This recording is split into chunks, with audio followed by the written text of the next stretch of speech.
अथ श्री महालक्ष्मीस्तवः। श्रीनारायण उवाच।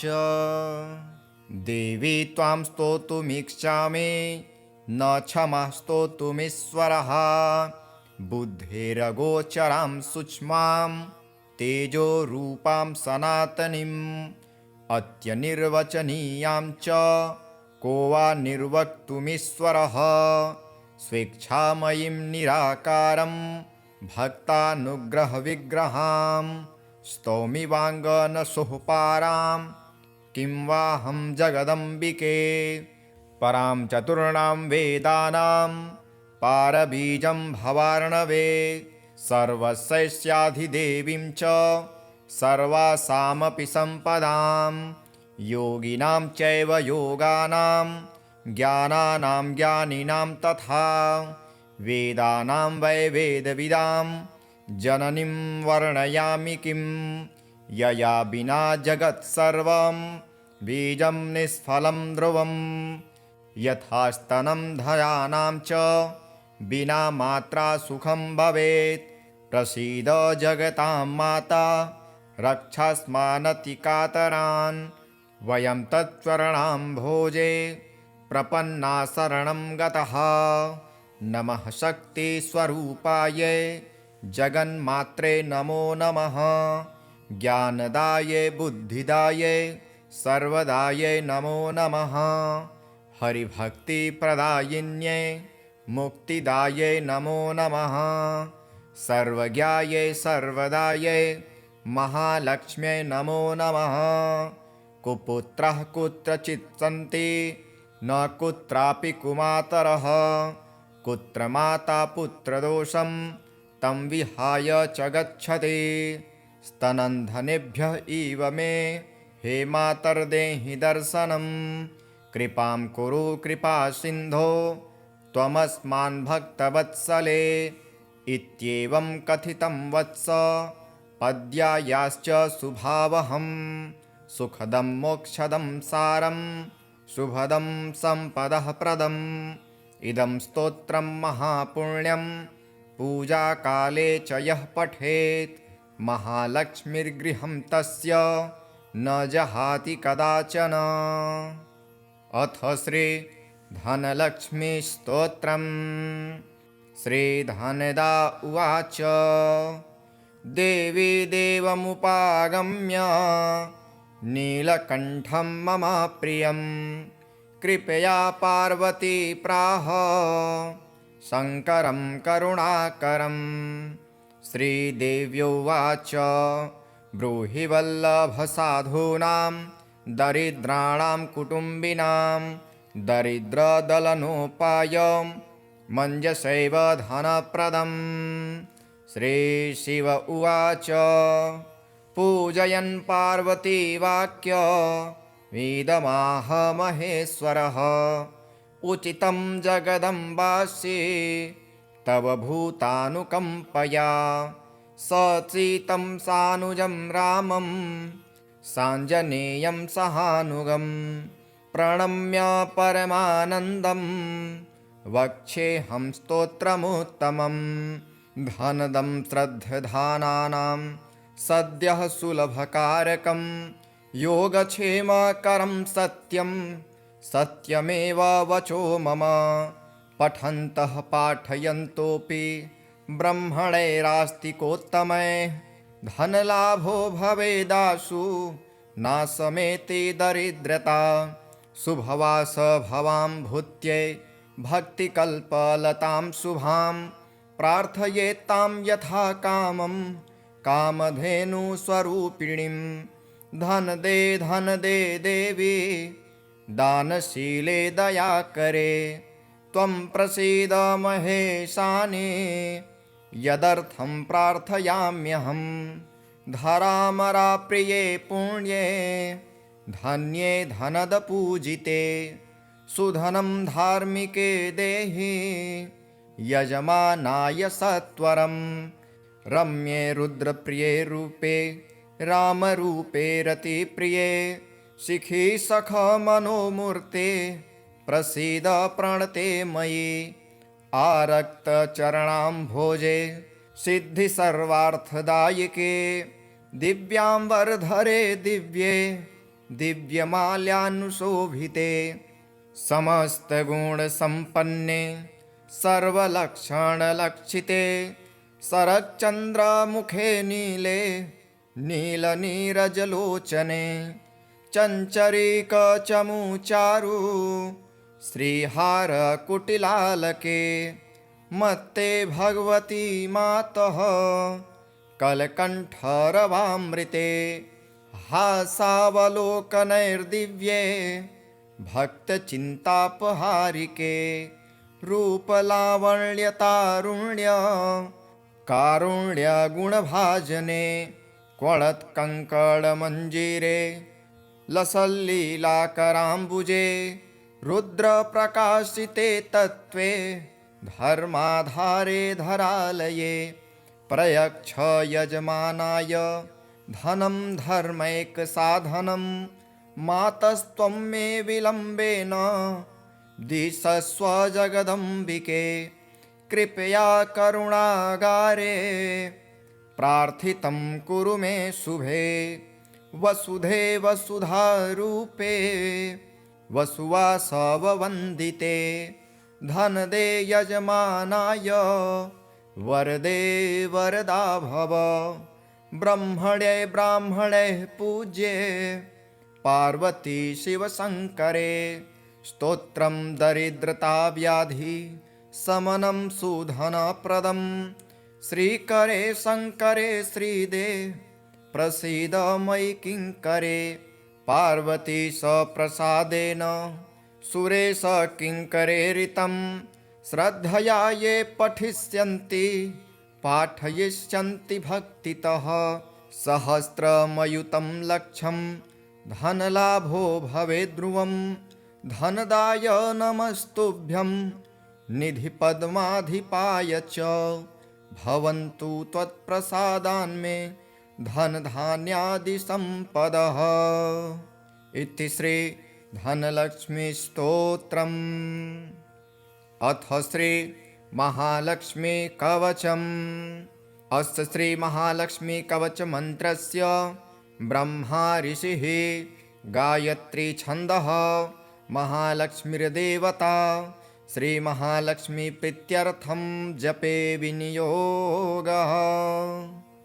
इंद्र उवाच समस्तकवचानां तु तेजस्वी कवचोत्तमम् आत्मरक्षणमारोग्यं सत्यं त्वं ब्रूहि गीष्पते। श्रीगुरुरुवाच महालक्ष्म्यास्तु कवचं प्रवक्ष्यामि समासतः 14 लोकेषु रहस्यं ब्रह्मणोदितं। ब्रह्मोवाच शिरो मे विष्णुपत्नी च ललाटममृतोद्भवा चक्षुषी सुविशालाक्षी श्रवणे सागराम्बुजा घ्राणं पातु वरारोहा जिह्वा माम्नायरूपिणी मुखं पातु महालक्ष्मी कंठं वैकुण्ठवासिनी स्कन्धो मे जानकी पातु भुजो भार्गवनन्दिनी बाहुदो द्रविणी पातु करो हरिवराङ्गना वक्षः पातु च श्रीदेवी हृदयं हरिसुन्दरी कुक्षिं च वैष्णवी पातु नाभिं भुवनमातृका कटिं च पातु वाराही शक्तिनी देवदेवता उरो नारायणी पातु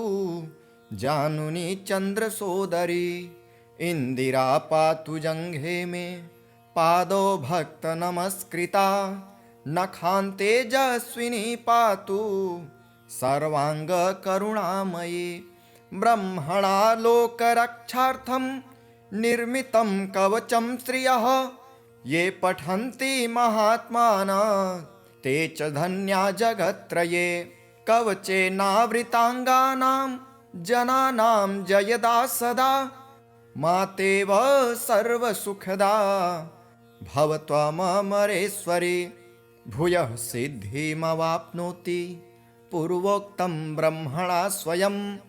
लक्ष्मीर्हरिप्रिये पद्मा एतन्नामन्त्रयं स्मरन्। नामत्रयमिदं जप्त्वा स याति परमां श्रियं। यः पठेत् स च धर्मात्मा सर्वान् कामानुवाप्नुयात्। इति श्री ब्रह्मपुराणे इन्द्रोपदिष्टं श्रीमहालक्ष्मीकवचम्। अथ श्री महालक्ष्मीस्तवः। श्रीनारायण उवाच। देवी त्वां स्तोतुमिच्छामि न क्षमः स्तोतुमीश्वरः। बुद्धेरगोचरां सूक्ष्मां तेजोरूपां सनातनीम् अत्यनिर्वचनीयां च को वा निर्वक्तुमीश्वरः। स्वेच्छामयीं निराकारं भक्तानुग्रहविग्रहां स्तौमि वाङ्गनसोःपारां किं वाहं जगदम्बिके।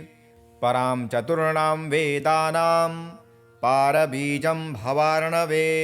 सर्वस्याधिदेवीं च सर्वासामपि सम्पदां योगिनां चैव योगानां ज्ञानानां ज्ञानिनां तथा वेदानां वै वेदविदां जननीं वर्णयामि किं। यया विना जगत्सर्वं बीजं निष्फलं ध्रुवं। यथा स्तनं धयानां च विना मात्रा सुखं भवेत्। प्रसीद जगतां माता रक्षास्मानतिकातरान्। वयं तच्चरणाम्भोजे प्रपन्ना शरणं गतः। नमः शक्तिस्वरूपायै जगन्मात्रे नमो नमः। ज्ञानदायै बुद्धिदायै सर्वदायै नमो नमः। हरिभक्तिप्रदायिन्यै मुक्तिदायै नमो नमः। सर्वज्ञायै सर्वदायै महालक्ष्म्यै नमो नमः। कुपुत्रः कुत्रचित् सन्ति न कुत्रापि कुमातरः। कुत्र माता पुत्रदोषं तं विहाय च गच्छति। स्तनन्धनेभ्यः इव मे हे मातर्देहि दर्शनं। कृपां कुरु कृपासिन्धो त्वमस्मान् भक्तवत्सले। इत्येवं कथितं वत्स पद्यायाश्च सुभावहम्। सुखदं मोक्षदं सारं शुभदं सम्पदः प्रदम्। इदं स्तोत्रं महापुण्यं पूजाकाले च यः पठेत् महालक्ष्मीर्गृहं तस्य न जहाति कदाचन। अथ श्री धनलक्ष्मीस्तोत्रम्। श्रीधनदा उवाच। देवी देवमुपागम्य नीलकण्ठं मम प्रियं। कृपया पार्वती प्राह शङ्करं करुणाकरम्। श्रीदेव्योवाच। ब्रूहि वल्लभसाधूनां दरिद्राणां कुटुम्बिनां दरिद्रदलनोपायं मञ्जसैव धनप्रदम्। श्रीशिव उवाच। पूजयन् पार्वती वाक्य वेदमाह महेश्वरः। उचितं जगदम्बासि तव भूतानुकम्पया। सचीतं सानुजं रामं साञ्जनेयं सहानुगं। प्रणम्य परमानन्दं वक्ष्येऽहं स्तोत्रमुत्तमम्। धनदं श्रद्धधानानां सद्यः सुलभकारकं। योगक्षेमकरं सत्यं सत्यमेव वचो मम। पठन्तः पाठयन्तोऽपि ब्रह्मणैरास्तिकोत्तमैः। धनलाभो भवेदाशु नाशमेति दरिद्रता। शुभवास भवां भूत्यै भक्तिकल्पलतां शुभां। प्रार्थयेत्तां यथा कामं कामधेनुस्वरूपिणीं। धन दे देवी दानशीले दयाकरे। त्वं प्रसीद महेशाने यदर्थं प्रार्थयाम्यहं धरामराप्रिये पुण्ये धन्ये धनदपूजिते सुधनं धार्मिके देहि यजमानाय सत्वरं रम्ये रुद्रप्रिये रूपे रामरूपे रतिप्रिये शिखि सख मनोमूर्ते प्रसीद प्रणते मयि आरक्तचरणाम्भोजे सिद्धि सर्वार्थदायिके दिव्याम्बरधरे दिव्ये दिव्यमाल्यानुशोभिते समस्तगुणसम्पन्ने सर्वलक्षणलक्षिते शरच्चन्द्रमुखे नीले नीलनीरजलोचने चञ्चरीकचमुचारु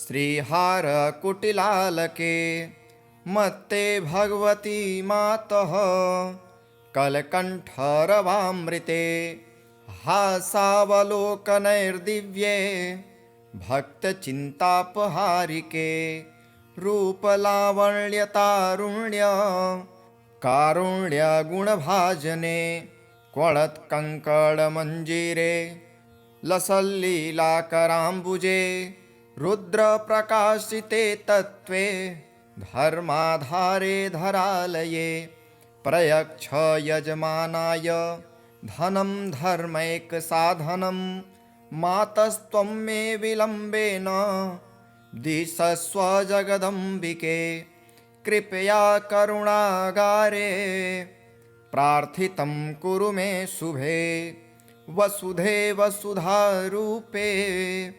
वसुवासववन्दिते धनदे यजमानाय वरदे वरदा भव ब्रह्मणे ब्राह्मणे पूज्ये पार्वती शिवशङ्करे स्तोत्रं दरिद्रताव्याधि समनं सुधनप्रदं श्रीकरे शङ्करे श्रीदे प्रसीद मयि किङ्करे पार्वती सप्रसादेन सुरेश किङ्करेरितं श्रद्धया ये पठिष्यन्ति पाठयिष्यन्ति भक्तितः सहस्रमयुतं लक्षं धनलाभो भवेद्ध्रुवं धनदाय नमस्तुभ्यं निधिपद्माधिपाय च भवन्तु त्वत्प्रसादान्मे धनधान्यादिसम्पदः इति श्री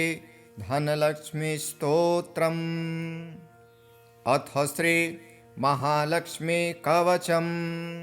अस्य श्री महालक्ष्मी कवच मन्त्रस्य ब्रह्मा ऋषिः गायत्री छन्दः महालक्ष्मीर्देवता श्री महालक्ष्मी प्रीत्यर्थं जपे विनियोगः।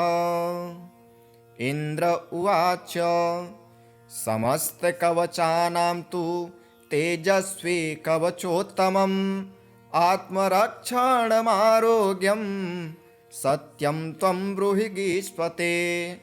श्रीगुरुरुवाच महालक्ष्म्यास्तु कवचं प्रवक्ष्यामि समासतः चतुर्दशसु लोकेषु रहस्यं ब्रह्मणोदितं।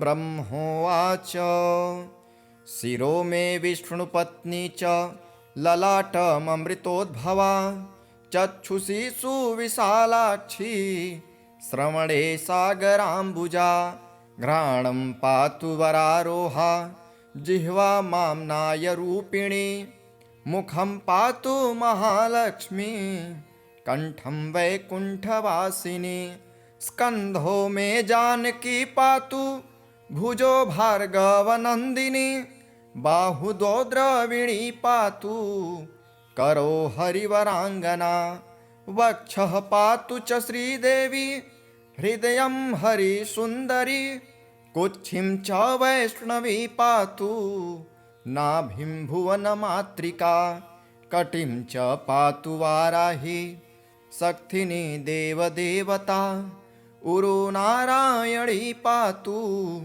जानुनी चन्द्रसोदरी इंदिरा पातु जंघे में पादौ भक्तनमस्कृता नखान्तेजस्विनी पातु सर्वाङ्गकरुणामयी ब्रह्मणा लोकरक्षार्थं निर्मितं कवचं श्रियः ये पठन्ति महात्मानः ते च धन्या जगत्त्रये कवचेनावृताङ्गानां जनानां जयदा सदा मातेव सर्वसुखदा भव त्वमरेश्वरी भूयः सिद्धिमवाप्नोति पूर्वोक्तं ब्रह्मणा स्वयं लक्ष्मीर्हरिप्रिये पद्मा एतन्नामन्त्रयं स्मरन् नामत्रयमिदं जप्त्वा स याति परमां श्रियं यः पठेत् स च धर्मात्मा सर्वान् कामानुवाप्नुयात् इति श्री ब्रह्मपुराणे इन्द्रोपदिष्टं श्रीमहालक्ष्मीकवचम्। अथ श्री महालक्ष्मीस्तवः।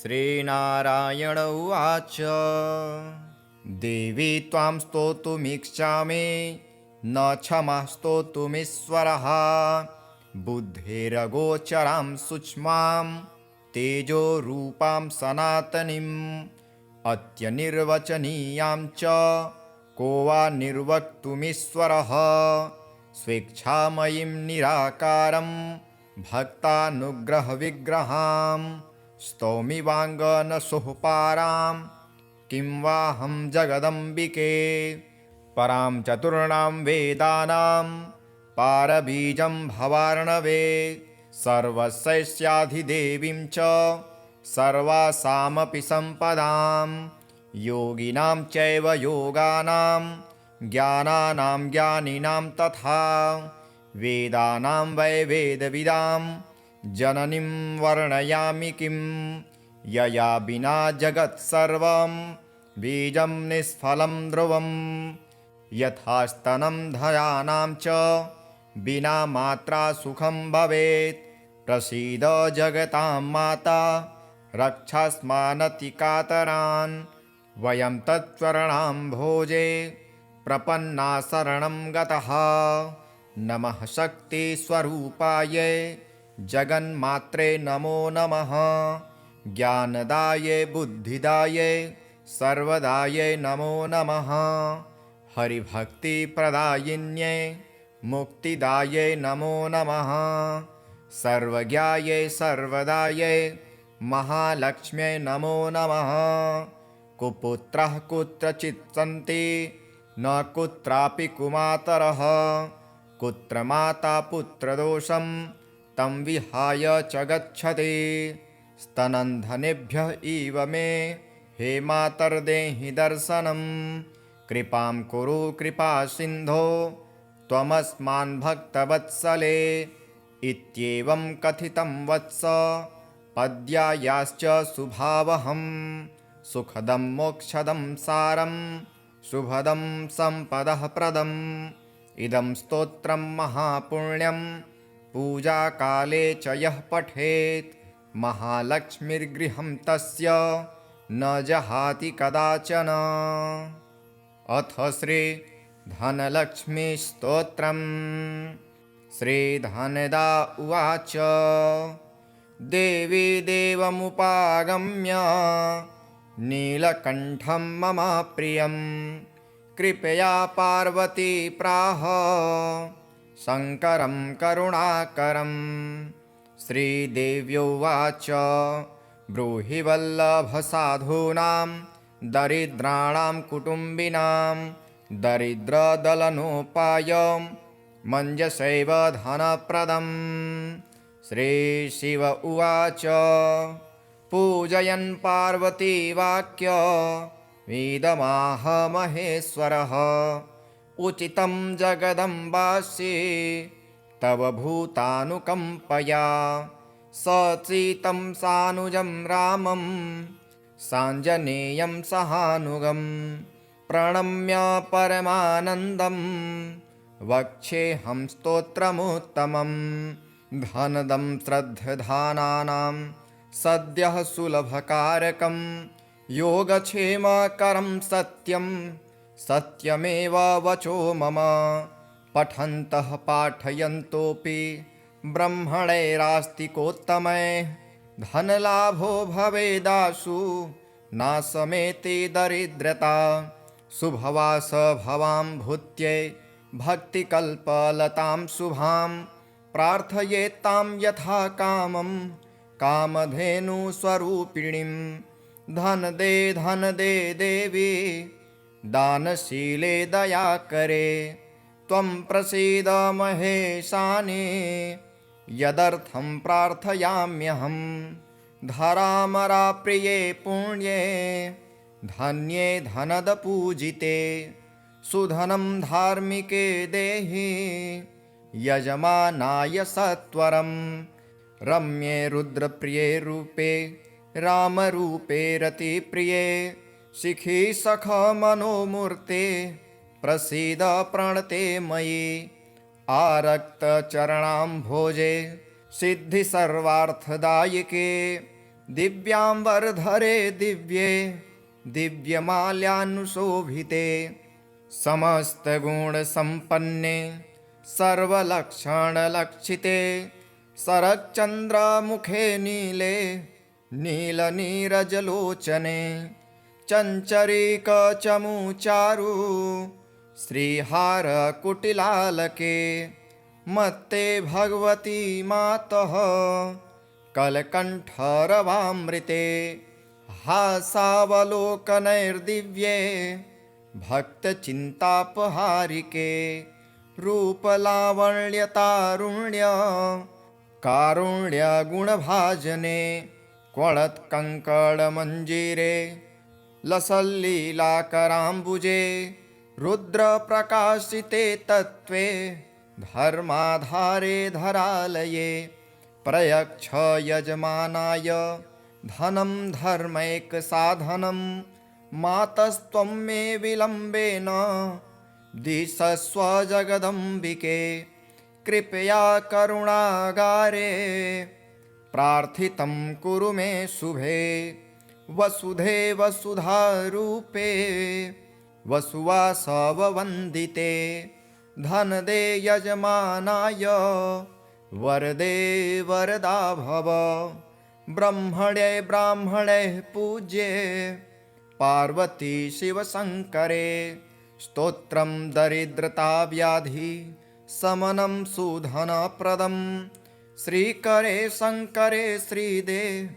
प्रसीद मयि किङ्करे पार्वती सप्रसादेन सुरेश किङ्करेरितं श्रद्धया ये पठिष्यन्ति पाठयिष्यन्ति भक्तितः सहस्रमयुतं लक्षं धनलाभो भवेद्ध्रुवं धनदाय नमस्तुभ्यं निधिपद्माधिपाय च भवन्तु त्वत्प्रसादान्मे धनधान्यादिसम्पदः इति श्री धनलक्ष्मीस्तोत्रम्। अथ श्री महालक्ष्मी कवचम्।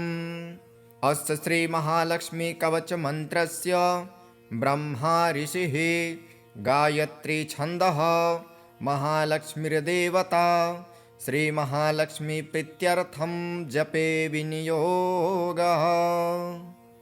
इंद्र उवाच समस्तकवचानां तु तेजस्वी कवचोत्तमम् आत्मरक्षणमारोग्यं सत्यं त्वं ब्रूहि गीष्पते।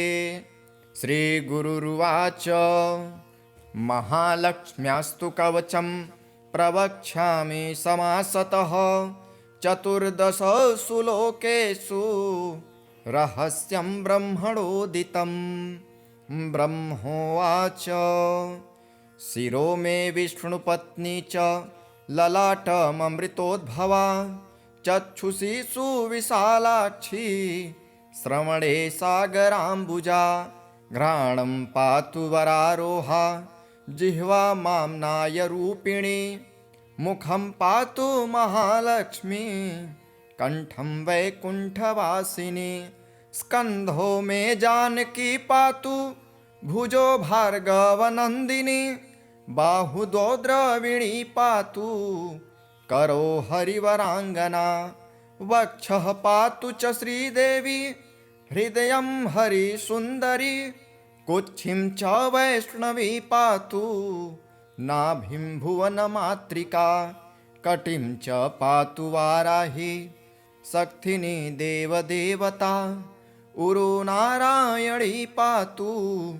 जानुनी चन्द्रसोदरी, इन्दिरा पातु जङ्घे मे पादौ भक्त नमस्कृता, नखान्ते तेजस्विनी पातु सर्वाङ्गकरुणामयी, ब्रह्मणा लोकरक्षार्थं निर्मितं कवचं श्रियः, ये पठन्ति महात्मानः ते च धन्या जगत्त्रये, कवचेनावृताङ्गानां जनानां जयदा सदा, मातेव सर्वसुखदा भव त्वममरेश्वरी, भूयः सिद्धिमवाप्नोति पूर्वोक्तं ब्रह्मणा स्वयं, लक्ष्मीर्हरिप्रिये पद्मा एतन्नामन्त्रयं स्मरन्, नामत्रयमिदं जप्त्वा स याति परमां श्रियं, यः पठेत् स च धर्मात्मा सर्वान् कामानुवाप्नुयात्। इति श्री ब्रह्मपुराणे इन्द्रोपदिष्टं श्रीमहालक्ष्मी कवचम्। अथ श्री महालक्ष्मीस्तवः। श्रीनारायण उवाच। देवी त्वां स्तोतुमीक्षामि न क्षमा स्तोतुमीश्वरः, बुद्धेरगोचरां सूक्ष्मां तेजोरूपां सनातनीम्, अत्यनिर्वचनीयां च को वा निर्वक्तुमीश्वरः, स्वेच्छामयीं निराकारं भक्तानुग्रहविग्रहां, स्तौमि वाङ्गनसुःपारां किं वाहं जगदम्बिके, परां चतुर्णां वेदानां पारबीजं भवार्णवे, सर्वस्याधिदेवीं च सर्वासामपि सम्पदां, योगिनां चैव योगानां ज्ञानानां ज्ञानिनां तथा, वेदानां वै वेदविदां जननीं वर्णयामि किं, यया विना जगत्सर्वं बीजं निष्फलं ध्रुवं,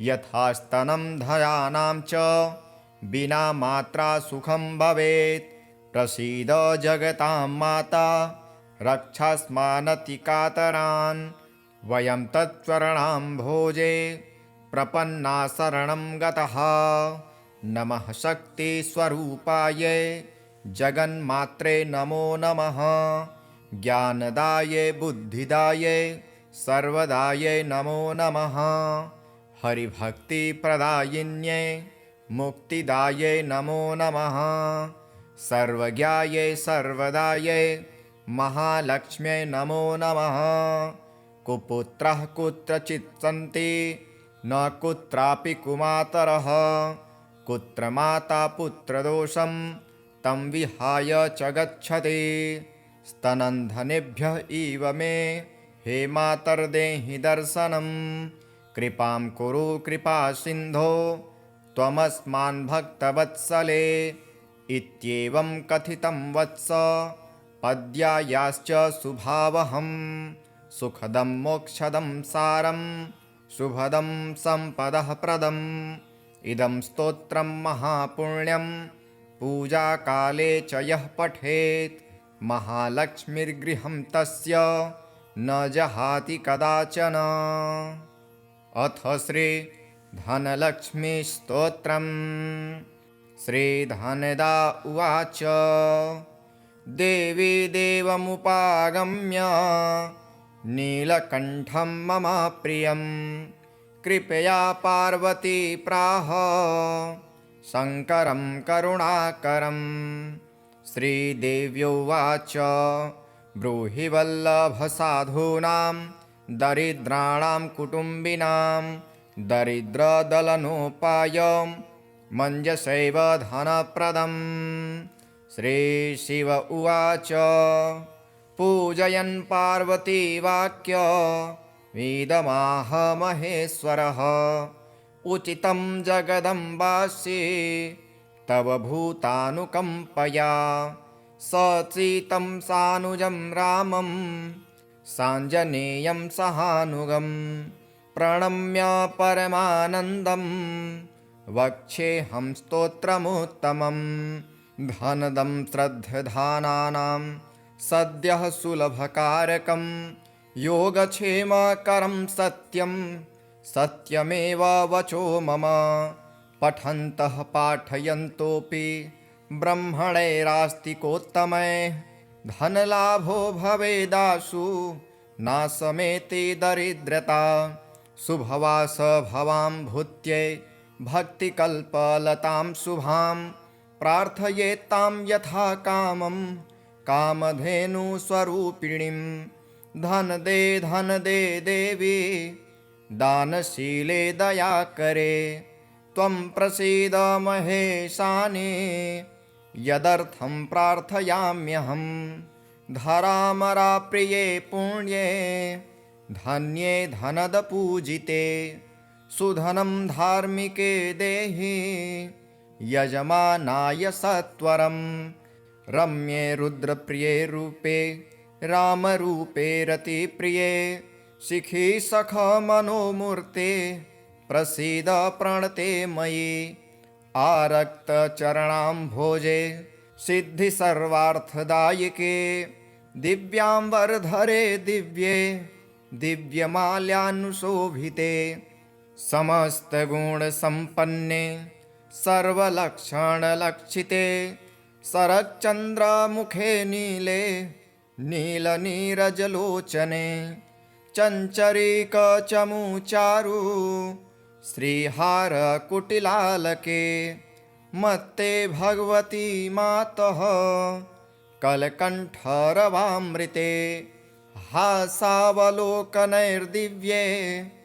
भक्तचिन्तापहारिके रूपलावण्यतारुण्य कारुण्यगुणभाजने क्वणत्कङ्कणमञ्जीरे लसल्लीलाकराम्बुजे रुद्रप्रकाशिते तत्त्वे धर्माधारे धरालये प्रयच्छ यजमानाय धनं धर्मैकसाधनं मातस्त्वं मे विलम्बेन दिशस्व जगदम्बिके कृपया करुणागारे प्रार्थितं कुरु मे शुभे वसुधे वसुधारूपे वसुवासववन्दिते धनदे यजमानाय वरदे वरदा भव ब्रह्मणे ब्राह्मणे पूज्ये पार्वती शिवशङ्करे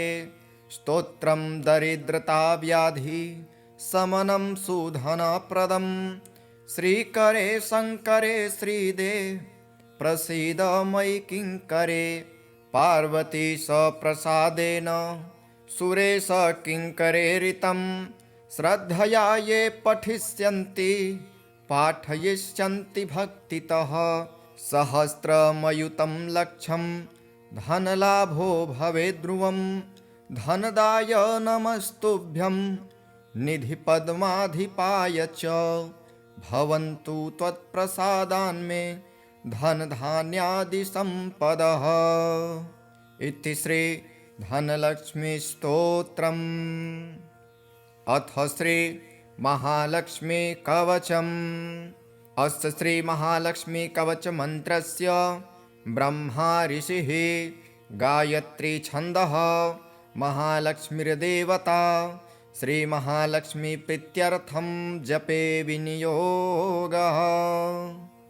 इंद्र उवाच समस्तकवचानां तु तेजस्वी कवचोत्तमम् आत्मरक्षणमारोग्यं सत्यं त्वं ब्रूहि गीष्पते।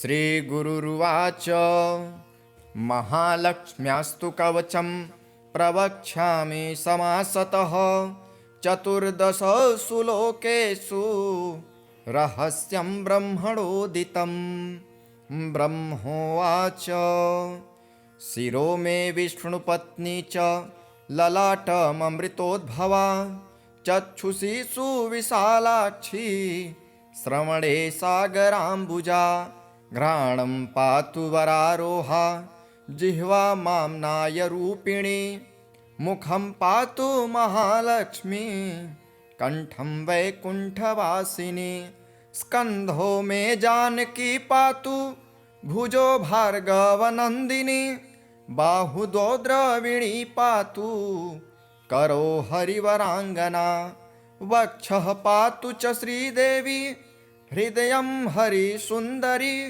कुक्षिं च वैष्णवी पातु नाभिं भुवनमातृका कटिं च पातु वाराही शक्तिनी देवदेवता उरो नारायणी पातु जानुनी चन्द्रसोदरी इंदिरा पातु जङ्घे मे पादो भक्तनमस्कृता नखान्ते तेजस्विनी पातु सर्वाङ्गकरुणामयी ब्रह्मणा लोकरक्षार्थं निर्मितं कवचं श्रियः ये पठन्ति महात्मानः ते च धन्या जगत्त्रये कवचेनावृताङ्गानां जनानां जयदा सदा मातेव सर्वसुखदा भव त्वममरेश्वरी भूयः सिद्धिमवाप्नोति पूर्वोक्तं ब्रह्मणा स्वयं लक्ष्मीर्हरिप्रिये पद्मा एतन्नामन्त्रयं स्मरन् नामत्रयमिदं जप्त्वा स याति परमां श्रियं यः पठेत् स च धर्मात्मा सर्वान् कामानुवाप्नुयात्। इति श्री ब्रह्मपुराणे इन्द्रोपदिष्टं श्रीमहालक्ष्मी कवचम्। अथ श्री महालक्ष्मीस्तवः। श्रीनारायण उवाच देवी त्वां स्तोतुमीक्षामि न क्षमः स्तोतुमीश्वरः बुद्धेरगोचरां सूक्ष्मां तेजोरूपां सनातनीम् अत्यनिर्वचनीयां च को वा निर्वक्तुमीश्वरः स्वेच्छामयीं निराकारं भक्तानुग्रहविग्रहां स्तौमि वाङ्गनसुःपारां किं वाहं जगदम्बिके परां चतुर्णां वेदानां पारबीजं भवार्णवे सर्वस्याधिदेवीं च सर्वासामपि सम्पदां योगिनां चैव योगानां ज्ञानानां ज्ञानिनां तथा वेदानां वै वेदविदां जननीं वर्णयामि किं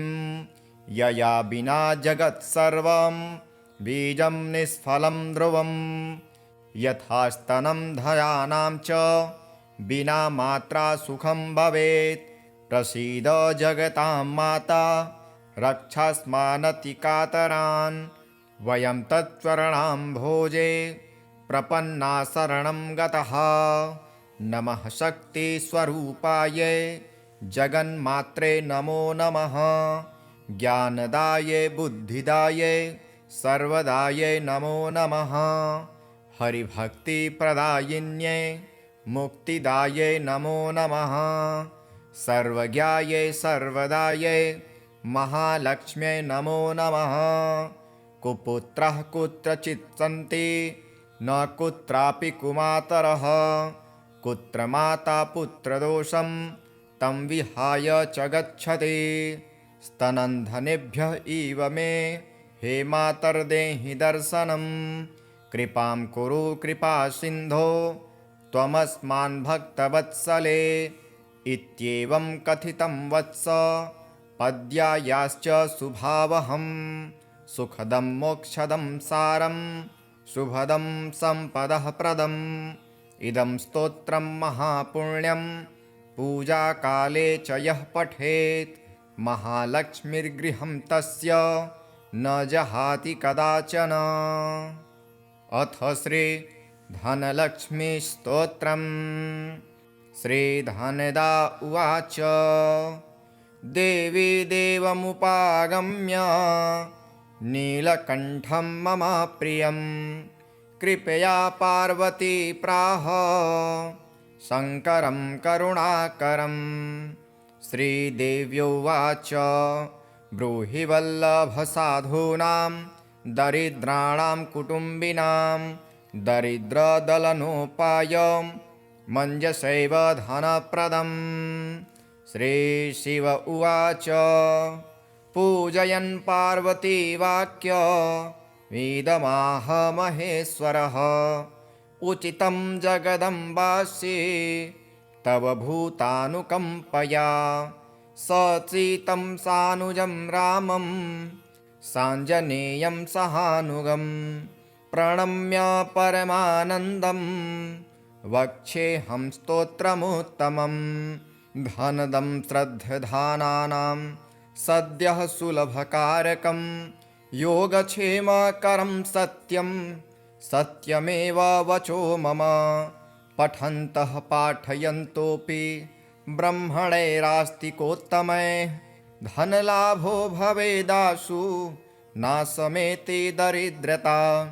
शुभवास भवां भूत्यै भक्तिकल्पलतां शुभां प्रार्थयेत्तां यथा कामं कामधेनुस्वरूपिणीं। धन दे देवी दानशीले दयाकरे त्वं प्रसीद महेशानि यदर्थं प्रार्थयाम्यहं। धरामराप्रिये पुण्ये धन्ये धनदपूजिते सुधनं धार्मिके देहि यजमानाय सत्वरं। रम्ये रुद्रप्रिये रूपे रामरूपे रतिप्रिये शिखी सख मनोमूर्ते प्रसीद प्रणते मयि। आरक्तचरणाम्भोजे सिद्धि सर्वार्थदायिके दिव्याम्बरधरे दिव्ये दिव्यमाल्यानुशोभिते समस्तगुणसम्पन्ने सर्वलक्षणलक्षिते शरच्चन्द्रमुखे नीले नीलनीरजलोचने चञ्चरीकचमुचारु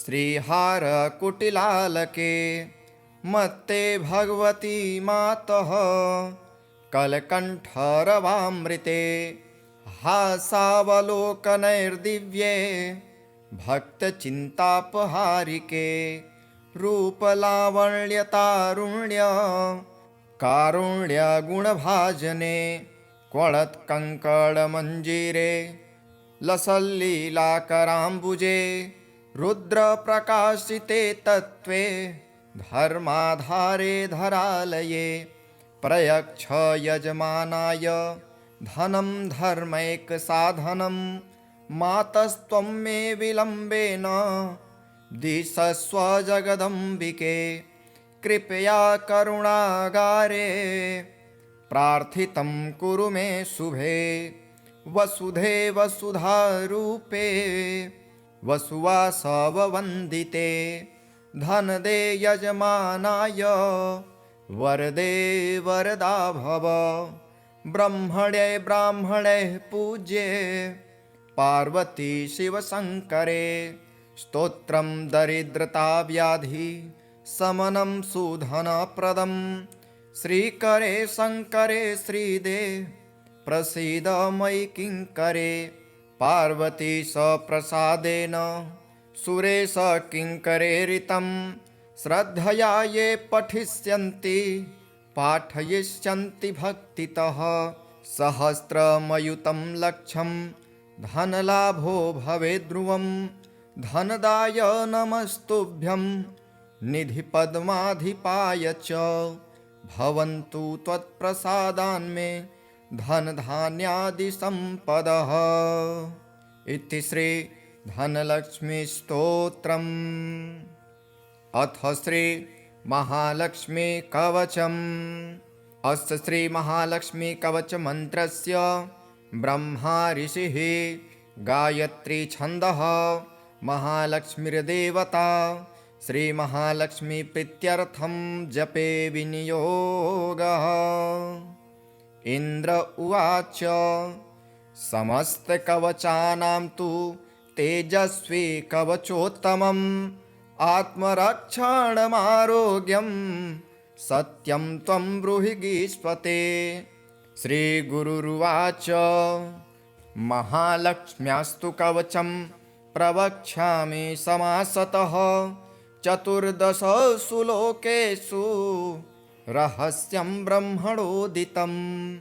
ब्रह्मोवाच शिरो मे विष्णुपत्नी च ललाटममृतोद्भवा चक्षुषी सुविशालाक्षी श्रवणे सागराम्बुजा घ्राणं पातु वरारोहा जिह्वा माम्नायरूपिणी मुखं पातु महालक्ष्मी कंठं वैकुण्ठवासिनी स्कन्धो मे जानकी पातु भुजो भार्गवनन्दिनी बाहुदो द्रविणी पातु करो हरिवराङ्गना वक्षः पातु च श्रीदेवी हृदयं हरिसुन्दरी कुक्षिं च वैष्णवी पातु नाभिं भुवनमातृका कटिं च पातु वाराही शक्तिनी देवदेवता उरो नारायणी पातु जानुनी चन्द्रसोदरी इन्दिरा पातु जङ्घे मे पादौ भक्तनमस्कृता नखान्ते तेजस्विनी पातु सर्वाङ्गकरुणामयी ब्रह्मणा लोकरक्षार्थं निर्मितं कवचं श्रियः ये पठन्ति महात्मानः ते च धन्या जगत्त्रये कवचेनावृताङ्गानां जनानां जयदा सदा मातेव सर्वसुखदा भवत्वमरेश्वरी भूयः सिद्धिमवाप्नोति पूर्वोक्तं ब्रह्मणा स्वयं लक्ष्मीर्हरिप्रिये पद्मा एतन्नामन्त्रयं स्मरन् नामत्रयमिदं जप्त्वा स याति परमां श्रियं यः पठेत् स च धर्मात्मा सर्वान् कामानुवाप्नुयात्। इति श्री ब्रह्मपुराणे इन्द्रोपदिष्टं श्रीमहालक्ष्मीकवचम्। अथ श्री महालक्ष्मीस्तवः। श्रीनारायण उवाच देवी त्वां स्तोतुमीक्षामि न क्षमा स्तोतुमीश्वरः बुद्धेरगोचरां सूक्ष्मां तेजोरूपां सनातनीम् अत्यनिर्वचनीयां च को वा निर्वक्तुमीश्वरः स्वेच्छामयीं निराकारं भक्तानुग्रहविग्रहां स्तौमि वाङ्गनसुःपारां किं वाहं जगदम्बिके परां चतुर्णां वेदानां पारबीजं भवार्णवे सर्वस्याधिदेवीं च सर्वासामपि सम्पदां योगिनां चैव योगानां ज्ञानानां ज्ञानिनां तथा वेदानां वै वेदविदां जननीं वर्णयामि किं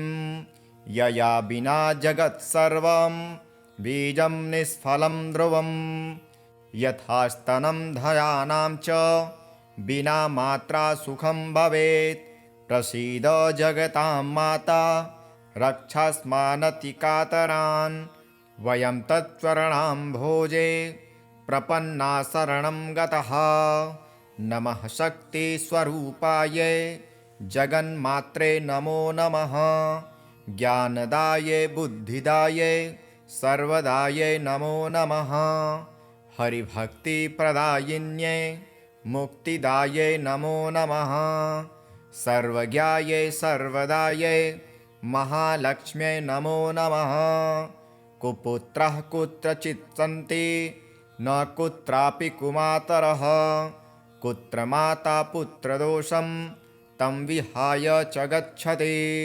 स्तनन्धनेभ्यः इव मे हे मातर्देहि दर्शनं कृपां कुरु कृपासिन्धो त्वमस्मान् भक्तवत्सले इत्येवं कथितं वत्स पद्यायाश्च सुभावहं सुखदं मोक्षदं सारं शुभदं सम्पदः प्रदम् इदं स्तोत्रं महापुण्यं पूजाकाले च यः पठेत् महालक्ष्मीर्गृहं तस्य न जहाति कदाचन। अथ श्री धनलक्ष्मीस्तोत्रम्। श्रीधनदा उवाच देवी देवमुपागम्य नीलकण्ठं मम प्रियं कृपया पार्वती प्राह शङ्करं करुणाकरं। श्रीदेव्योवाच ब्रूहि वल्लभसाधूनां दरिद्राणां कुटुम्बिनां दरिद्रदलनोपायं मञ्जसैव धनप्रदम्। श्रीशिव उवाच पूजयन् पार्वती वाक्य वेदमाह महेश्वरः उचितं जगदम्बासि तव भूतानुकम्पया सचितं सानुजं रामं साञ्जनेयं सहानुगं प्रणम्य परमानन्दं वक्ष्येऽहं स्तोत्रमुत्तमं। धनदं श्रद्धधानानां सद्यः सुलभकारकं योगक्षेमकरं सत्यं सत्यमेव वचो मम। पठन्तः पाठयन्तोऽपि ब्रह्मणैरास्तिकोत्तमैः धनलाभो भवेदाशु नाशमेति दरिद्रता। शुभवास भवां भूत्यै भक्तिकल्पलतां शुभां प्रार्थयेत्तां यथा कामं कामधेनुस्वरूपिणीं। धन दे देवी दानशीले दयाकरे त्वं प्रसीद महेशानि यदर्थं प्रार्थयाम्यहं। धरामराप्रिये पुण्ये धन्ये धनदपूजिते सुधनं धार्मिके देहि यजमानाय सत्वरं। रम्ये रुद्रप्रिये रूपे रामरूपे रतिप्रिये शिखी सख मनोमूर्ते प्रसीद प्रणते मयि। आरक्तचरणाम्भोजे सिद्धिसर्वार्थदायिके दिव्याम्बरधरे दिव्ये दिव्यमाल्यानुशोभिते समस्तगुणसम्पन्ने सर्वलक्षणलक्षिते शरच्चन्द्रमुखे नीले नीलनीरजलोचने चञ्चरीकचमुचारु श्रीहारकुटिलालके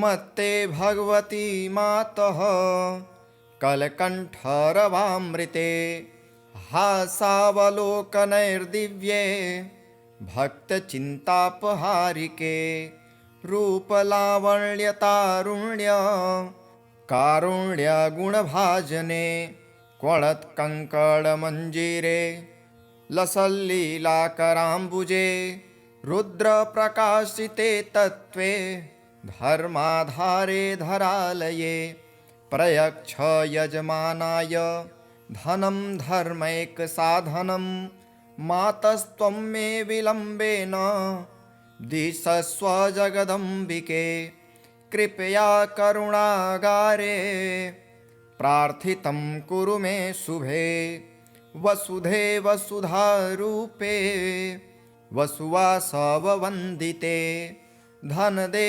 यजमानाय वरदे वरदा भव ब्रह्मणे ब्राह्मणे पूज्ये पार्वती शिवशङ्करे स्तोत्रं दरिद्रताव्याधि समनं सुधनप्रदं श्रीकरे शङ्करे श्रीदे प्रसीद मयि किङ्करे पार्वती सप्रसादेन सुरेश किङ्करेरितं श्रद्धया ये पठिष्यन्ति पाठयिष्यन्ति भक्तितः सहस्रमयुतं लक्षं धनलाभो भवेद्ध्रुवं धनदाय नमस्तुभ्यं निधिपद्माधिपाय च भवन्तु त्वत्प्रसादान्मे धनधान्यादिसम्पदः। इति श्री धनलक्ष्मीस्तोत्रम्। अथ श्री महालक्ष्मी कवचम्। अस्य श्री महालक्ष्मी कवच मन्त्रस्य ब्रह्मा ऋषिः गायत्री छन्दः महालक्ष्मीर्देवता श्री महालक्ष्मी प्रीत्यर्थं जपे विनियोगः। इंद्र उवाच समस्तकवचानां तु तेजस्वी कवचोत्तमम् आत्मरक्षणमारोग्यं सत्यं त्वं ब्रूहि गीष्पते। श्रीगुरुरुवाच महालक्ष्म्यास्तु कवचं प्रवक्ष्यामि समासतः 14 लोकेषु रहस्यं ब्रह्मणोदितं।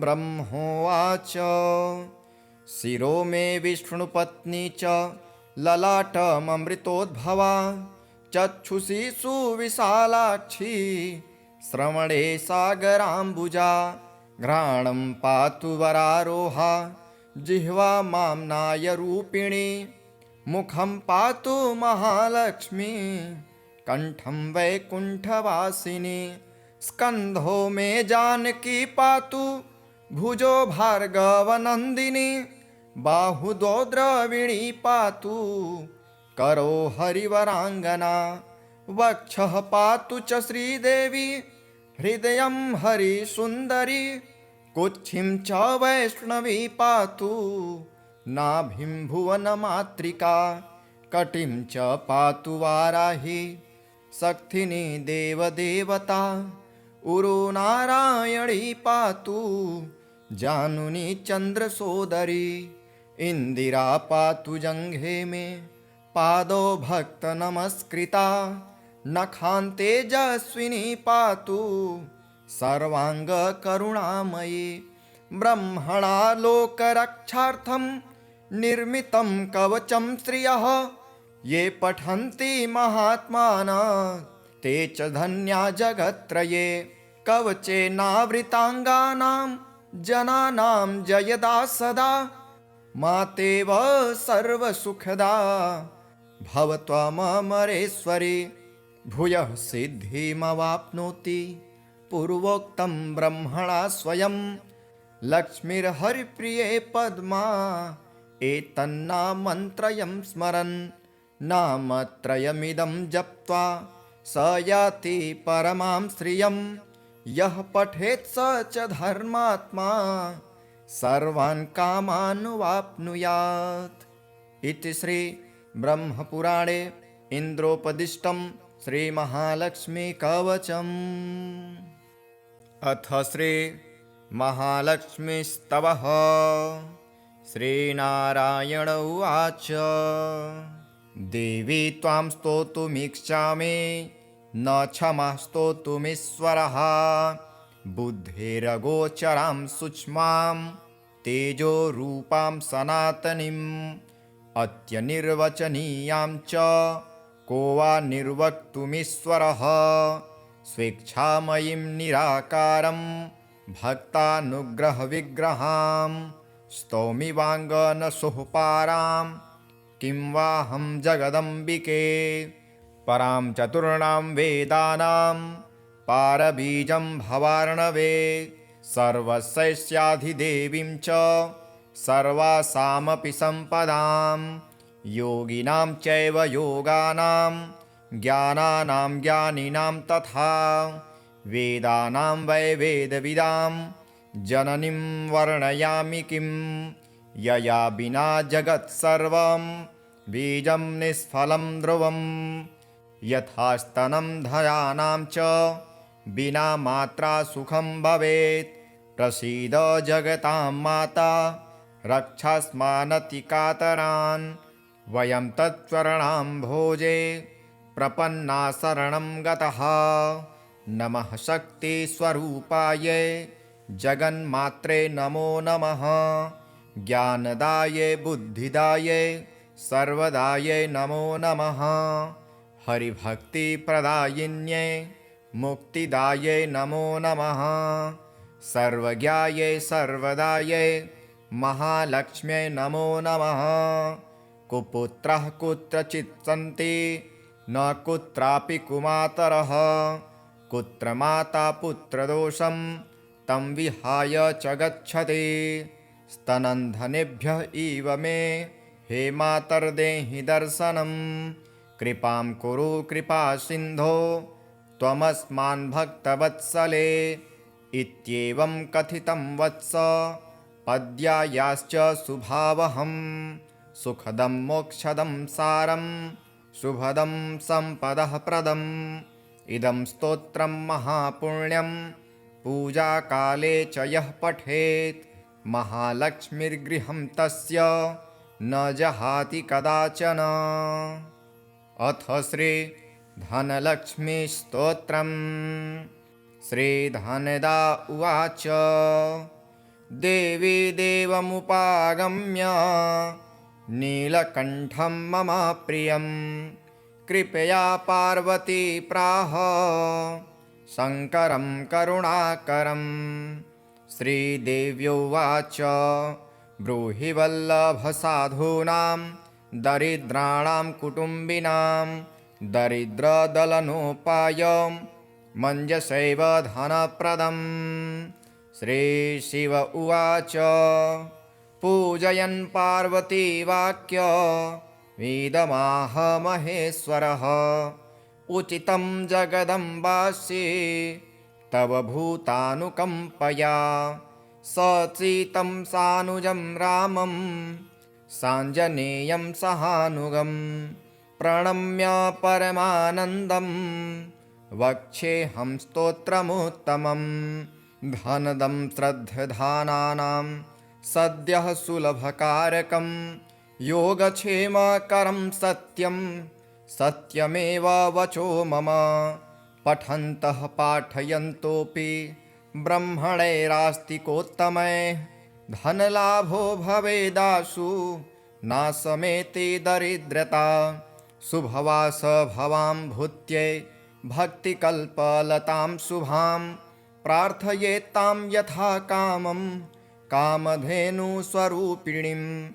धन दे देवी दानशीले दयाकरे त्वं प्रसीद महेशानि यदर्थं प्रार्थयाम्यहं। धरामराप्रिये पुण्ये धन्ये धनदपूजिते सुधनं धार्मिके देहि यजमानाय सत्वरं। रम्ये रुद्रप्रिये रूपे रामरूपे रतिप्रिये शिखी सख मनोमूर्ते प्रसीद प्रणते मयि। आरक्तचरणाम्भोजे सिद्धि सर्वार्थदायिके दिव्याम्बरधरे दिव्ये दिव्यमाल्यानुशोभिते। समस्तगुणसम्पन्ने सर्वलक्षणलक्षिते शरच्चन्द्रमुखे नीले नीलनीरजलोचने चञ्चरीकचमुचारु श्रीहारकुटिलालके मत्ते भगवती मातः कलकण्ठरवामृते। हासावलोकनैर्दिव्ये भक्तचिन्तापहारिके रूपलावण्यतारुण्य कारुण्यगुणभाजने क्वणत्कङ्कणमञ्जीरे लसल्लीलाकराम्बुजे रुद्रप्रकाशिते तत्त्वे धर्माधारे धरालये। प्रयच्छ यजमानाय धनं धर्मैकसाधनं मातस्त्वं मे विलम्बेन दिशस्व जगदम्बिके। कृपया करुणागारे प्रार्थितं कुरु मे शुभे वसुधे वसुधारूपे वसुवासववन्दिते। धनदे यजमानाय वरदे वरदा भव ब्रह्मणे ब्राह्मणे पूज्ये पार्वती शिवशङ्करे। स्तोत्रं दरिद्रता व्याधि समनं सुधनप्रदं श्रीकरे शङ्करे श्रीदे प्रसीद मयि किङ्करे पार्वती सप्रसादेन सुरेश किङ्करेरितं श्रद्धया ये पठिष्यन्ति पाठयिष्यन्ति भक्तितः सहस्रमयुतं लक्षं धनलाभो भवेद्ध्रुवं धनदाय नमस्तुभ्यं निधिपद्माधिपाय च भवन्तु त्वत्प्रसादान्मे धनधान्यादिसम्पदः इति श्री धनलक्ष्मीस्तोत्रम्। अथ श्री महालक्ष्मी कवचम्। अस्य श्री महालक्ष्मी कवच मंत्रस्य ब्रह्मा ऋषिः गायत्री छन्दः महालक्ष्मीर्देवता श्री महालक्ष्मी प्रीत्यर्थं जपे विनियोगः। इंद्र उवाच समस्तकवचानां तु तेजस्वी कवचोत्तमम् आत्मरक्षणमारोग्यं सत्यं त्वं ब्रूहि गीष्पते। श्रीगुरुरुवाच महालक्ष्म्यास्तु कवचं प्रवक्ष्यामि समासतः 14 लोकेषु रहस्यं ब्रह्मणोदितं। ब्रह्मोवाच शिरो मे विष्णुपत्नी च ललाटममृतोद्भवा चक्षुषी सुविशालाक्षी श्रवणे सागराम्बुजा घ्राणं पातु वरारोहा जिह्वा माम्नायरूपिणी मुखं पातु महालक्ष्मी कंठं वैकुण्ठवासिनी स्कन्धो मे जानकी पातु भुजो भार्गवनन्दिनी बाहुदो द्रविणी पातु करो हरिवराङ्गना वक्षः पातु च श्रीदेवी हृदयं हरिसुन्दरी कुक्षिं च वैष्णवी पातु नाभिं भुवनमातृका कटिं च पातु वाराही शक्तिनी देवदेवता उरो नारायणी पातु जानुनी चन्द्रसोदरी इंदिरा पातु जंघे में पादो भक्त नमस्कृता नखान्ते तेजस्विनी पातु सर्वांग करुणामयी ब्रह्मणा लोकरक्षार्थं निर्मितं कवचं श्रियः ये पठन्ति महात्मानः ते च धन्या जगत्त्रये कवचेनावृतांगानां जनानां जयदा सदा मातेव सर्वसुखदा भवत्वमरेश्वरी भूयः सिद्धिमवाप्नोति पूर्वोक्तं ब्रह्मणा स्वयं लक्ष्मीर्हरिप्रिये पद्मा एतन्नामन्त्रयं स्मरन् नामत्रयमिदं जप्त्वा स याति परमां श्रियं यः पठेत् स च धर्मात्मा सर्वान् कामानुवाप्नुयात् इति श्री ब्रह्मपुराणे इन्द्रोपदिष्टं श्री महालक्ष्मी कवचम्।